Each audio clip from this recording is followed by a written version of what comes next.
La question qui est posée, donc, c'est comment on peut aider les parents. Moi, je vais évidemment m'inscrire dans la continuité de ce qui a été dit avec un axe qui est celui d'un éducateur, d'un chef d'établissement, et puis d'une personne qui aussi a côtoyé beaucoup de professionnels de l'éducation ces dernières années. Le premier point, me semble-t-il, c'est de protéger, sanctuariser et tout faire pour faire vivre dignement la conjugalité et la conjugalité heureuse. C'est le creuset d'une bonne éducation et le point de départ de tout. On sait bien que quand la conjugalité n'est pas heureuse, les conséquences éducatives sont terribles. Quand la conjugalité est heureuse, c'est un fondement qui rend possible tout le reste. Ça ne veut pas dire que tout est gagné, mais ça veut dire que tout est possible. Et que ce point de départ doit se poursuivre et doit aller au-delà de l'arrivée des enfants. J'insiste sur ce point parce que je me suis aperçu dans mon expérience que c'était souvent une cause de difficulté dans l'éducation des enfants et dans les difficultés que rencontraient les parents. Et quand on regarde les chiffres de ceux qu'on appelle les mamans solo en France, eh bien évidemment on a de quoi s'inquiéter. Prendre soin du couple et de la vie, comment on peut aider les parents à le faire? Alors, il y a aujourd'hui des applications, figurez-vous, des sites internet, des associations qui se sont mobilisées pour défendre la vie conjugale et protéger la vie conjugale.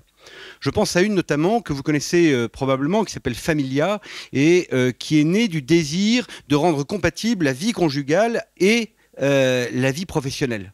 Et de faire en sorte que les chefs d'entreprise aient une attention dans le suivi du personnel, dans les entretiens annuels, de l'équilibre et de la santé de la vie familiale et notamment de la vie conjugale. Dire que les parents sont les principaux éducateurs, enfin les premiers et principaux éducateurs, moi je préfère dire qu'ils sont au principe de l'éducation. Et du reste, c'est l'origine du mot dans les textes de l'Église qu'on retrouve dans le Code de droit canonique. C'est au principe. Et le mot latin est très puissant. Ça veut dire que c'est eux qui, dans le cœur de l'enfant, dirigent véritablement son éducation. Donc ça veut dire qu'au point de départ, il faut évidemment prendre soin des parents. Vous avez à l'instant parlé, madame, du soin qu'il faut apporter aux premières années de l'éducation d'un enfant. Là aussi, je pense qu'on peut aider les parents. Il faudrait de grandes campagnes de communication, il faudrait une école des parents, il faudrait réaffirmer l'importance des premiers plis qui sont donnés aux tout premiers habitus entre 0 et 5 ans. Pourtant, Dieu sait que nombre de psychiatres ou de pédopsychiatres ont parlé avec cette fameuse expression, vous connaissez, l'enfant est achevé d'éduquer à 5 ans, alors d'autres disent 6 ans, d'autres disent 7 ans, etc. Peu importe. C'est une manière un peu provocatrice de dire que ce qui n'a pas été structuré, ordonné dans le rythme de l'enfant et dans les premières années de sa vie, risque de rester durablement désordonné. Ça ne veut pas dire que l'enfant est foutu, bien évidemment non, mais ça veut dire que ce qui n'a pas été donné là devra être compensé, mais ne pourra plus être transmis véritablement et acquis par la personne. Et ça, c'est un discours qui évidemment est un peu aux antipodes de ce que l'on entend aujourd'hui. Parce que même s'il y a le No Kids, il y a aussi des parents qui veulent avoir un enfant comme d'autres veulent avoir un labrador. C'est-à-dire qu'ils sont heureux d'avoir un enfant, ils veulent jouir et se délecter de cette présence de l'enfant. Et puis, à un moment donné, va venir l'expert, le professionnel de l'éducation qui se chargera de le former pour la vie, c'est-à-dire la scolarité. Et donc entre 0 et 3 ans, on est dans une phase dans laquelle, pardon de l'expression, mais on se fait plaisir. Et là, il faudrait renverser évidemment le schéma. Il faudrait insister pour dire que entre 0 et 3 ans, vous l'avez dit, c'est Michel Demurger aussi qui dit ça très bien dans un de ses ouvrages. Après avoir écrit La fabrique du crétin digital, il a écrit Faites-les lire pour sortir de la fabrique du crétin digital. Et dans ce second ouvrage, alors sachant que c'est un matérialiste, un chercheur de l'INSERM, il ne croit qu'au cerveau, donc c'est très intéressant de le lire, il dit que dans les premiers mois de la vie, se structurent déjà dans le cerveau de l'enfant les éléments du langage, le vocabulaire, la construction des phrases, etc. Vous savez, cette scène où on voit une maman qui parle au-dessus du lit de son bébé qui a quelques mois et qui lui dit « Bon, ce soir, c'est la petite Charlotte qui va te garder. Avec ton papa, on va sortir et puis on se retrouve demain matin. Dors bien. » Et le papa qui est à côté et qui dit « Écoute, ma chérie, t'es bien gentille, mais là, on doit filer. » En fait, ce qui est en train de se passer est très important. Et ce que dit Michel Demurger dans son livre, c'est que le discours intentionnel de la maman ou du papa dans les premières étapes, dans les premiers mois, dans les premières années de la vie de l'enfant, eh bien, ce sont en quelque sorte les contreforts du langage et donc de la pensée qui sont en train de se mettre en place. Ça, c'est un discours qu'il faudrait tenir davantage et je pense que, d'une certaine manière, Juristes pour l'enfance est en train d'y contribuer par ce genre de colloque. Ensuite, insistons sur le moment de l'adolescence. Alors, le moment de l'adolescence, j'ai entendu parler à plusieurs reprises d'éducation sexuelle, d'évarce, etc. Je voudrais souligner le rôle premier des parents, là aussi. C'est-à-dire que on a trop souvent l'idée que les établissements, et moi j'entendais souvent cela dans l'enseignement catholique, on parlait de ARS, donc d'une certaine manière l'État a encore repris une expression qui était présente dans l'enseignement catholique privé sous contrat ou associé par contrat à l'État, comme dit Frédéric Gauthier. En fait, derrière le projet, c'est quoi? C'est de dire, en fait, les parents ont besoin de nous pour le faire, donc on le fait puisqu'ils ne le font pas. Or, l'idée est tout autre, c'est de donner la possibilité aux parents d'être associés à une œuvre dans le cœur et dans l'intelligence de l'enfant ou dans son affectivité qui vont lui permettre petit à petit d'être éveillé dans ce domaine, d'ordonner sa vie affective, de comprendre le sens de la vie, etc. Là-dessus, il y a les ateliers qui existent, que ce soit cycle au chaud, XY évolution. Non seulement ça existe, mais c'est tout à fait ordonné à la relation mère-fille ou père-fils. Et ça, c'est à mettre en avant. Ça, il faudrait avoir des campagnes, je dirais, pour faire connaître cela aux parents de jeunes collégiens et jeunes collégiennes, pour permettre effectivement une éducation dans laquelle on va donner aux parents des éléments de langage.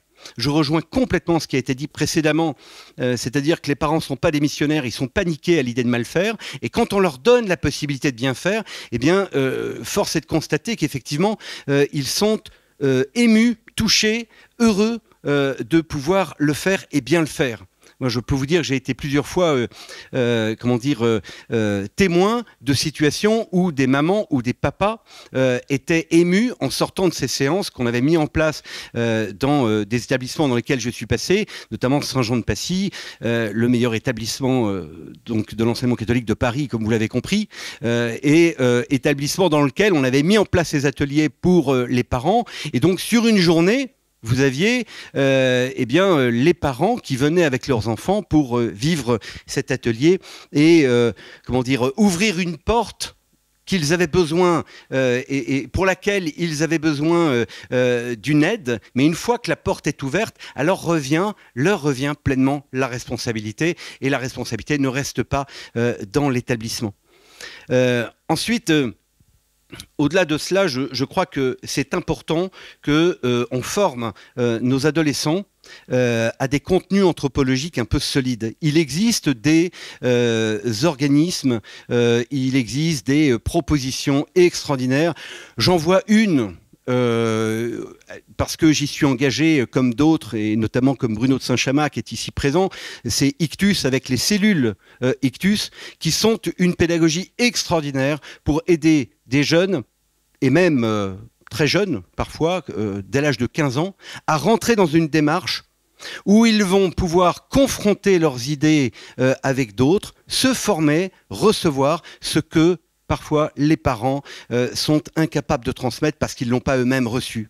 Je pense à Ectus, je pense à tout un tas de sessions qui existent pendant l'été avec différentes sensibilités religieuses ou liturgiques et qui permettent eh bien, de former la jeunesse. Et cela aussi, c'est une manière d'aider les parents à un âge où les enfants ont besoin d'être formés dans leur rationalité, dans le rapport qu'il y a entre la raison et la foi, mais aussi pour nourrir leur engagement et leur donner, comment dire, de solides amitiés. On sait à quel point pour des parents, des amitiés toxiques sont un drame. On sait à quel point pour des enfants, des amitiés solides eh bien, sont le décollage parfois pour toute une vie.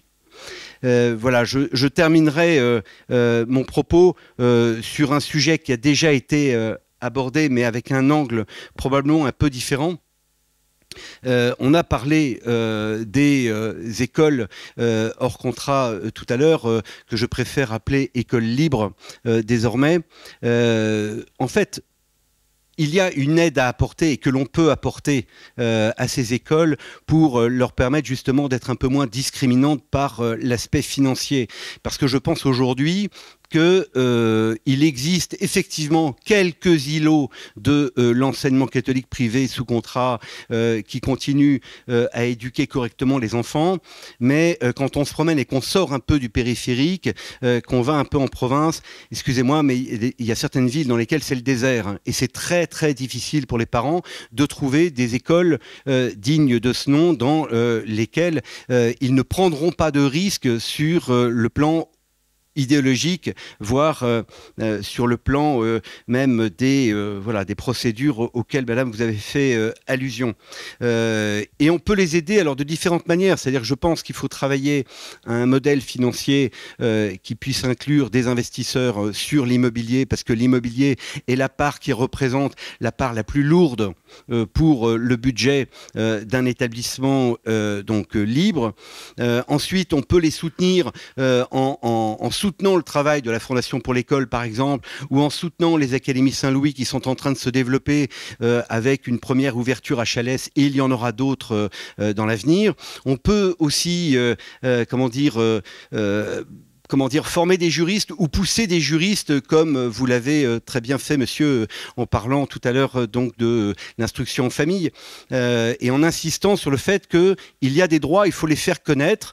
Et je terminerai, c'est pas, comment dire, c'est pas Aude et Olivia qui m'ont demandé de faire ce coup de pub, mais je connais Juristes pour l'enfant, j'ai souvent utilisé les vidéos de Juristes pour l'enfant, et je vous encourage vraiment à les faire connaître, parce que c'est un bon moyen d'aider les parents à comprendre aussi et les enjeux éducatifs et les enjeux de leurs droits, et de comprendre les relais que ça peut représenter aussi au-delà de la rue de Sèvres, c'est-à-dire voilà, par les réseaux qui sont les nôtres. Merci beaucoup.